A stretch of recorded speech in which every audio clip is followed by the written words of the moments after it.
Question 1. Why should you never wave people across at pedestrian crossings?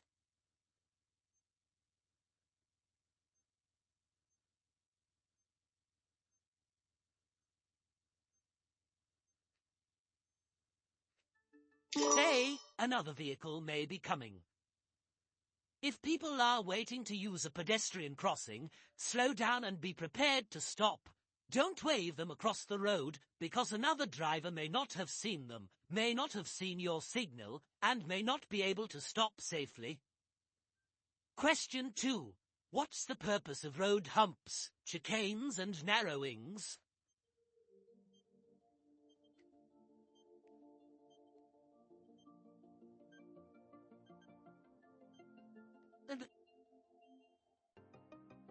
C. To reduce traffic speed.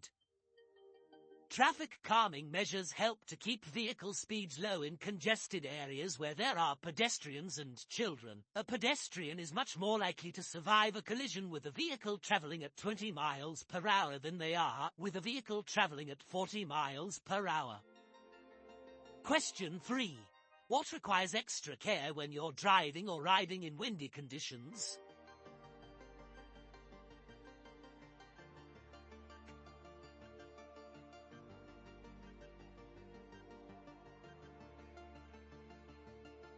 C. Passing pedal cyclists. Always give cyclists plenty of room when overtaking them. You need to give them even more room when it's windy. A sudden gust could easily blow them off course and into your path. Question 4. How would age affect an older person's driving ability?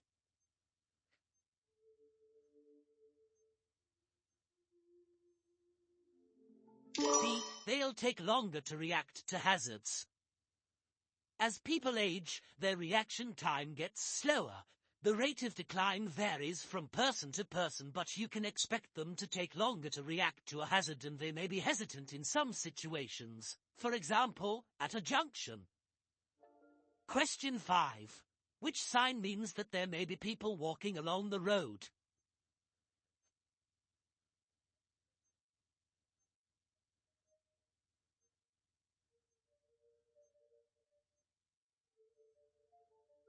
D.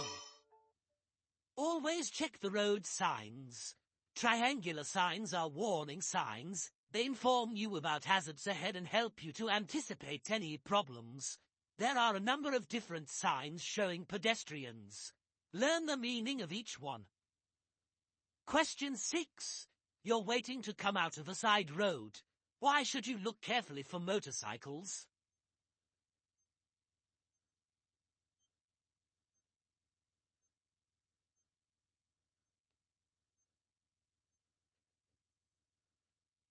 B. Motorcycles can easily be hidden behind obstructions. If you're waiting to emerge from a side road, look carefully for motorcycles. They can be difficult to see. Be especially careful if there are parked vehicles or other obstructions restricting your view. Question 7. What does this sign mean?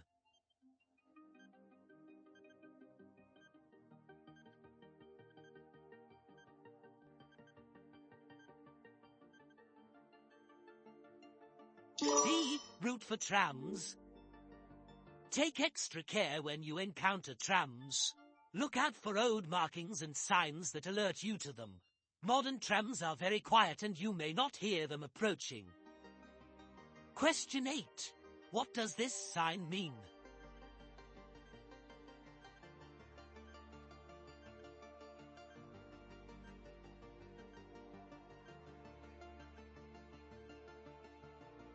C. Risk of ice. It will take up to 10 times longer to stop when it's icy. When there's a risk of icy conditions, you need to be aware of this and take extra care. If you think the road may be icy, don't brake or steer harshly, as your tires could lose their grip on the road. Question 9. What does this sign mean?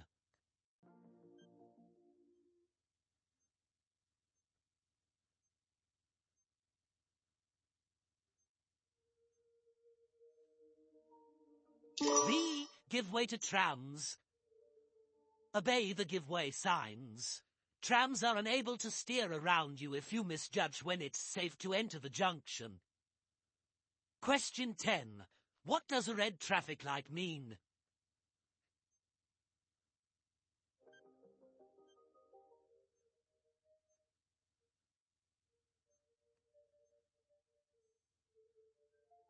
C. You must stop and wait behind the stop line. Whatever light is showing, you should know which light is going to appear next and be able to take appropriate action. For example, when amber is showing on its own, you'll know that red will appear next. This should give you ample time to anticipate and respond safely. Question 11. What's the purpose of a catalytic converter?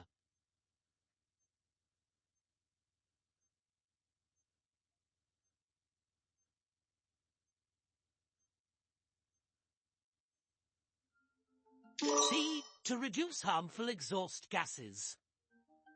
Catalytic converters reduce a large percentage of harmful exhaust emissions. They work more efficiently when the engine has reached its normal working temperature. Question 12.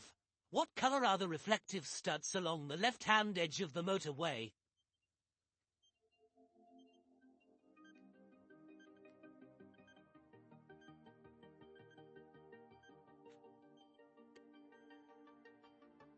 C. Red. Reflective studs are used to help you in poor visibility. Different colors are used so that you'll know which lane you're in. These are red on the left-hand edge of the carriageway, white between lanes, amber on the right-hand edge of the carriageway, green between the carriageway and slip roads. Question 13. What must you do when you're overtaking a car at night?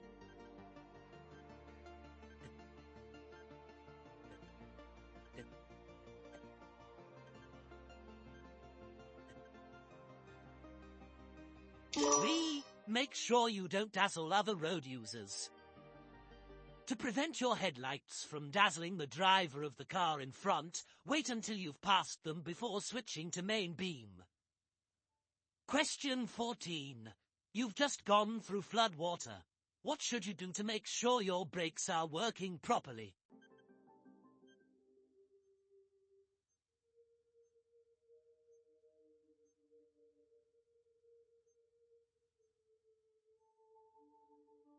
C. Go slowly while gently applying the brakes. Water on the brakes will act as a lubricant, causing them to work less efficiently. Using the brakes lightly as you go along will quickly dry them out. Question 15. When should you flash your headlights at other road users?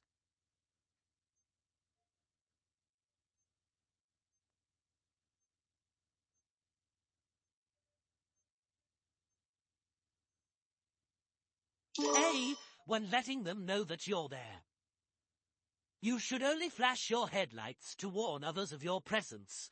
Don't use them to greet others, show impatience or give priority to other road users, because they could misunderstand your signal.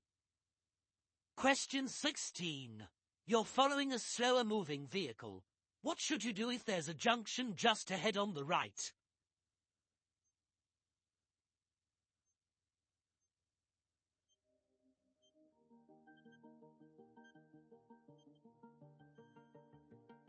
B. Only consider overtaking when you're past the junction. You should never overtake as you approach a junction. If a vehicle emerged from the junction while you were overtaking, a dangerous situation could develop very quickly. Question 17. What does this sign mean?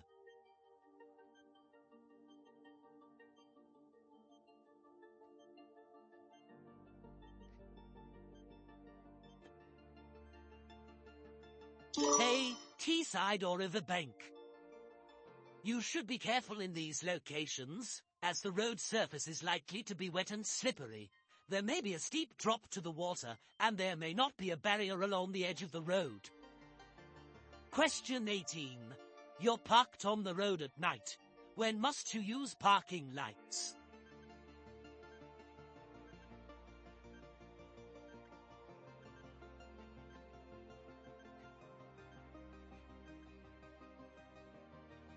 A. when the speed limit exceeds 30 miles per hour.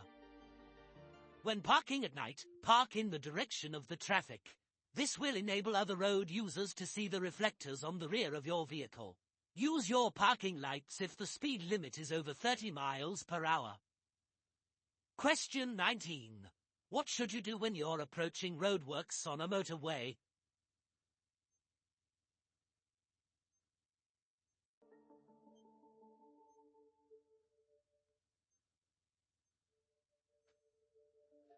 B. Obey the speed limit.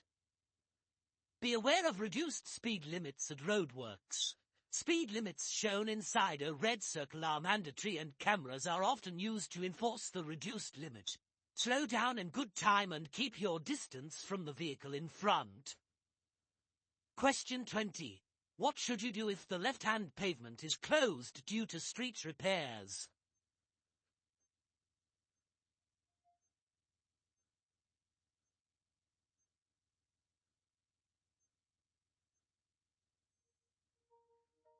D. Watch out for pedestrians walking in the road. Where street repairs have closed off pavements, proceed carefully and slowly, as pedestrians might have to walk in the road. Question 21. What should you do immediately after joining a motorway?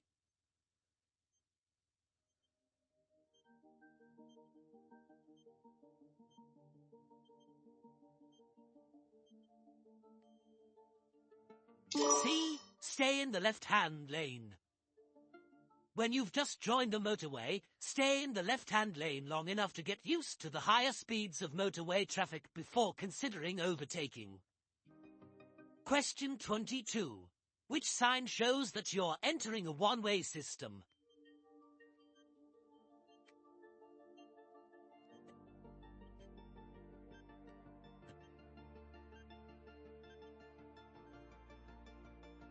B. If the road has two lanes, you can use either lane and overtake on either side. Use the lane that's more convenient for your destination unless signs or road markings indicate otherwise. Question 23. What does this sign mean?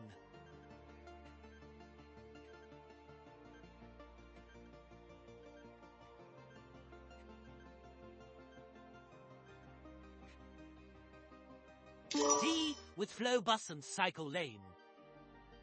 Buses and cycles can travel in this lane. In this example, they'll flow in the same direction as other traffic. If it's busy, they may be passing you on the left, so watch out for them. Times on the sign will show the lane's hours of operation. If no times are shown, or there's no sign at all, this means the lane is in operation 24 hours a day. In some areas, other vehicles, such as taxis and motorcycles, are allowed to use bus lanes. The sign will show if this is the case. Question 24. What should you do if you see a large box fall from a lorry onto the motorway?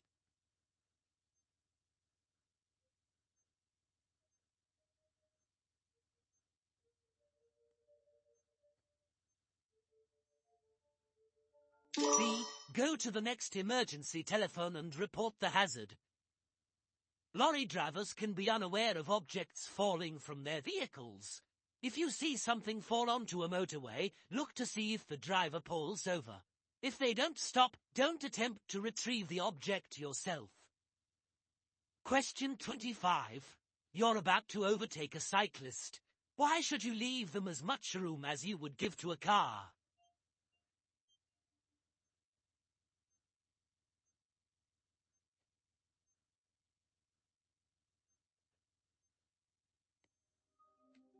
A. The cyclist might be unsettled if you pass too near them. Before overtaking, assess the situation. Look well ahead to see whether the cyclist will need to change direction. Be especially aware of a cyclist approaching parked vehicles, as they'll need to alter course. Question 26. You're the first person to arrive at an incident where people are badly injured. You've switched on your hazard warning lights and checked all engines are stopped. What else?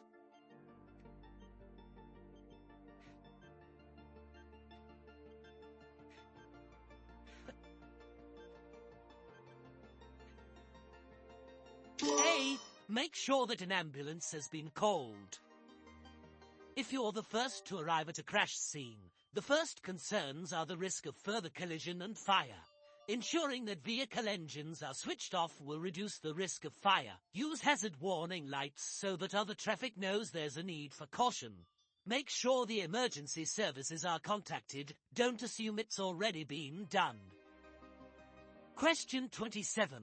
Which document may the police ask you to produce after you've been involved in a collision?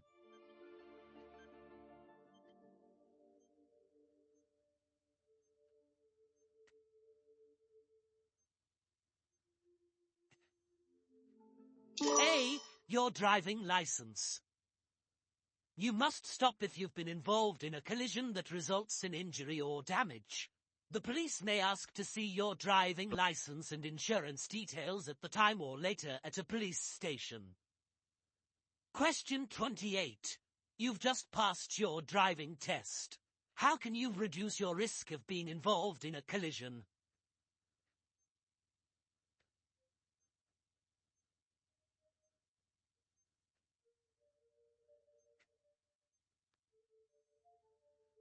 D. By taking further training. New drivers and riders are often involved in a collision or incident early in their driving career. Due to a lack of experience, they may not react to hazards appropriately. Approved training courses are offered by driver and rider training schools for people who have passed their test but want extra training. Question 29. Why should you switch your headlights on when it first starts to get dark?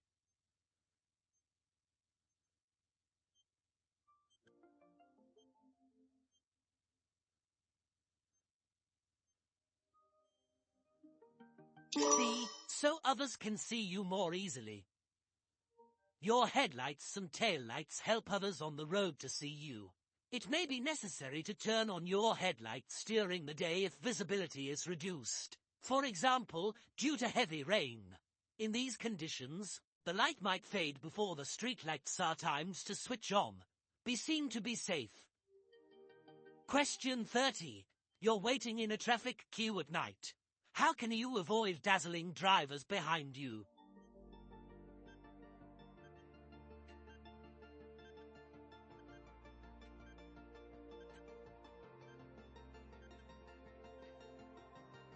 D. Use the parking brake and release the foot brake. In queuing traffic, your brake lights can dazzle drivers behind you.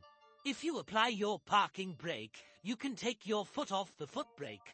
This will turn off the brake lights so that they can't dazzle the driver behind you. Question 31. You're driving in traffic at the speed limit for the road. What should you do if the driver behind is trying to overtake?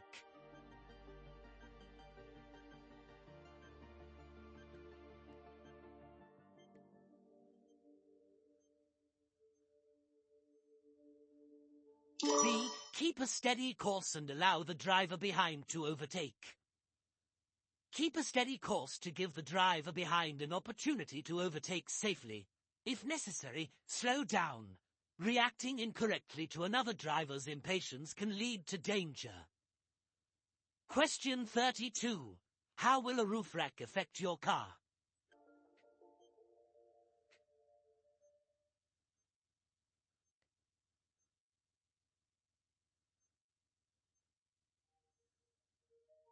A. Fuel consumption will increase. A roof rack increases your car's wind resistance. This will cause an increase in fuel consumption, so you should remove it when it isn't being used. An aerodynamically designed roof rack or box will help reduce wind resistance to a minimum, but the rack or box should still be removed when it isn't in use. Question 33. You're about to go down a steep hill. What should you do to control the speed of your vehicle?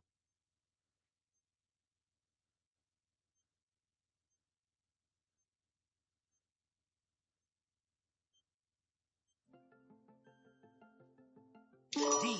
Select a low gear and use the brakes carefully. When driving down a steep hill, gravity will cause your vehicle to speed up. This will make it more difficult for you to stop. To help keep your vehicle's speed under control, Select a lower gear to give you more engine braking and make careful use of the brakes. Question 34. What does the solid white line at the side of the road indicate?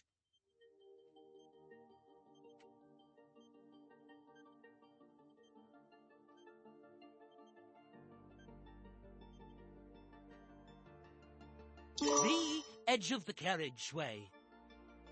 The continuous white line shows the edge of the carriageway. It can be especially useful when visibility is restricted, such as at night or in bad weather. It's discontinued in some places, for example, at junctions, lay beats, entrances or other openings. Question 35. What should you do if you're driving on a motorway and you miss the exit that you wanted to take?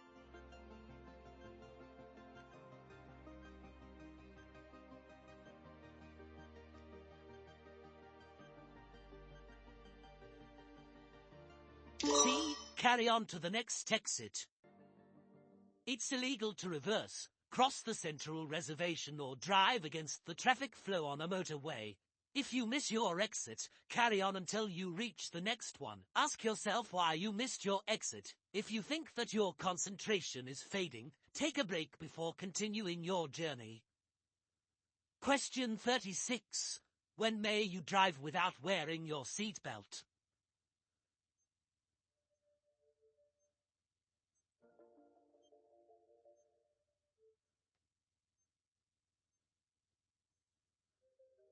A. When you're carrying out a maneuver that includes reversing.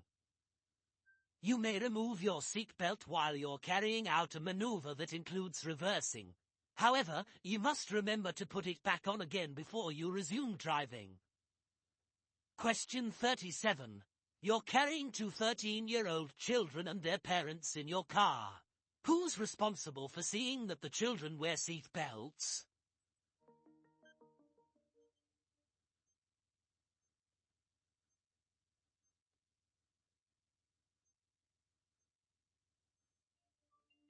B. You, the driver. Seatbelts save lives and reduce the risk of injury. If you're carrying passengers under 14 years old, it's your responsibility as the driver to ensure that their seatbelts are fastened or they're seated in an approved child restraint. Question 38. Why is it particularly important to check your vehicle before making a long motorway journey?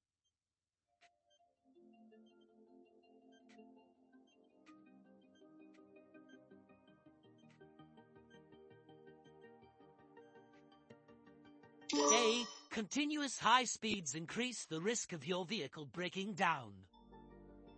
Before you start your journey, make sure that your vehicle can cope with the demands of high-speed driving.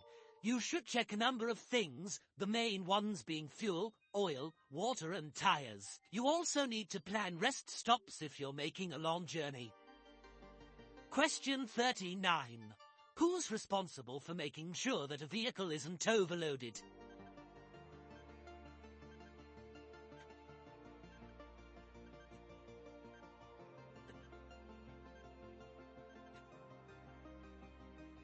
A. The driver of the vehicle. Carrying heavy loads will affect control and the vehicle's handling characteristics. If the vehicle you're driving is overloaded, you'll be held responsible. Question 40. Which instrument panel warning light would show that headlights are on main beam?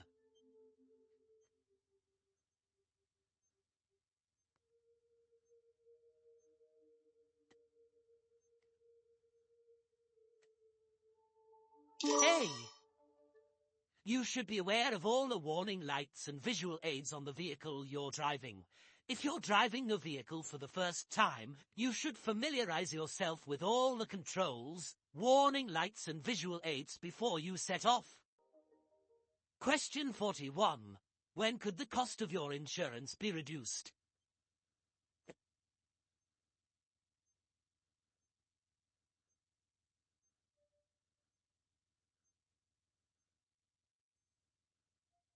A.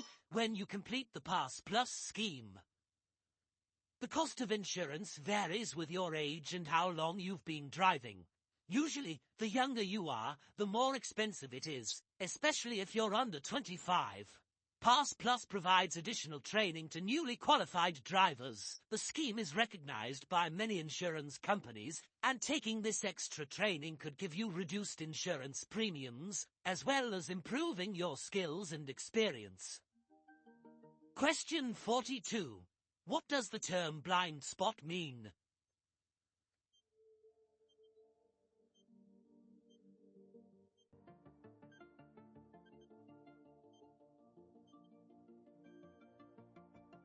C. An area not visible to the driver. Modern vehicles provide the driver with a good view of both the road ahead and behind using well-positioned mirrors. However, the mirrors can't see every angle of the scene behind and to the sides of the vehicle. It's essential to let you know when and how to check the vehicle's blind spots so that you're aware of any hidden hazards. Question 43. When should you leave a 2-second gap between your vehicle and the one in front?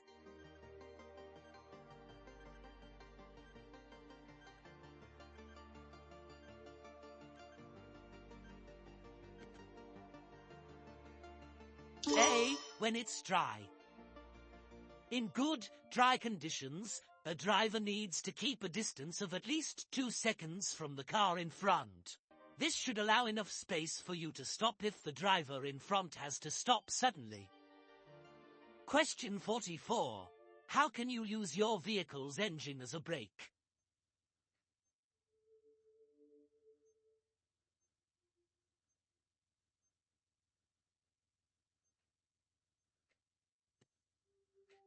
C. By changing to a lower gear.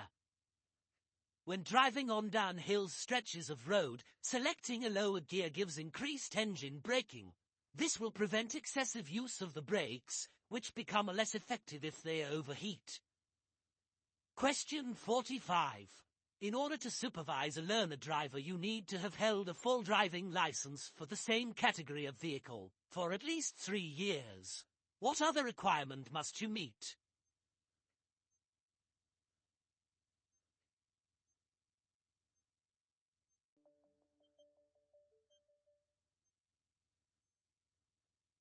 D. To be at least 21 years old.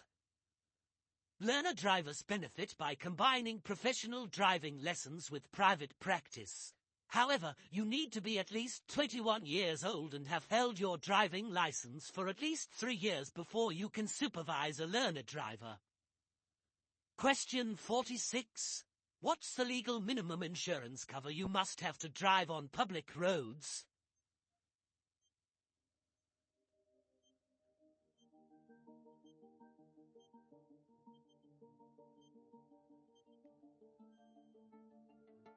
C. Third party only. The minimum insurance required by law is third party cover. This covers your liability to others involved in a collision but not damage to your vehicle. Basic third party insurance also won't cover theft or fire damage. Ask your insurance company for advice on the best cover for you and make sure that you read the policy carefully. Question 47. What should you do if your vehicle catches fire while you're driving through a tunnel?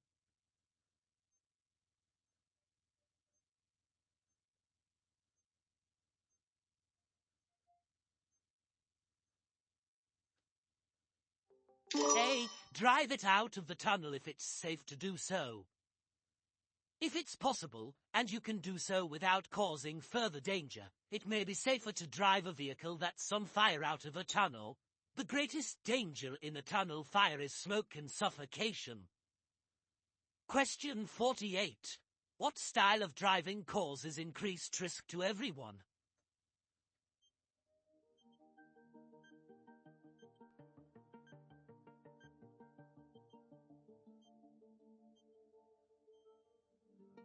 A. Competitive. Competitive driving increases the risks to everyone and is the opposite of responsible, considerate and defensive driving. Defensive driving is about questioning the actions of other road users and being prepared for the unexpected. Question 49. You're waiting to emerge at a junction. Your view is restricted by parked vehicles. What can help you to see traffic on the road you're joining?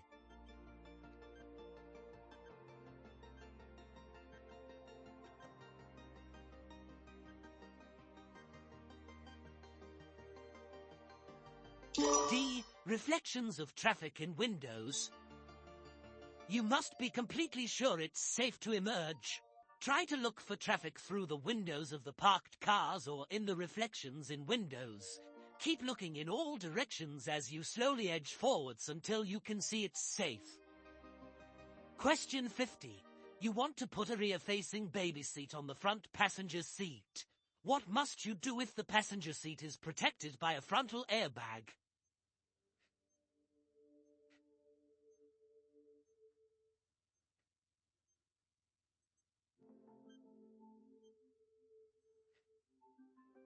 B. Deactivate the airbag. It's illegal to fit a rear-facing baby seat into a passenger seat protected by an active frontal airbag. If the airbag activates, it could cause serious injury or even death to the child. You must secure it in a different seat or deactivate the relevant airbag. Follow the manufacturer's advice when fitting a baby seat. If you learn DVSA theory test in proper way, you can download Theory Test app from the App Store, link in the description. Thanks for watching the video.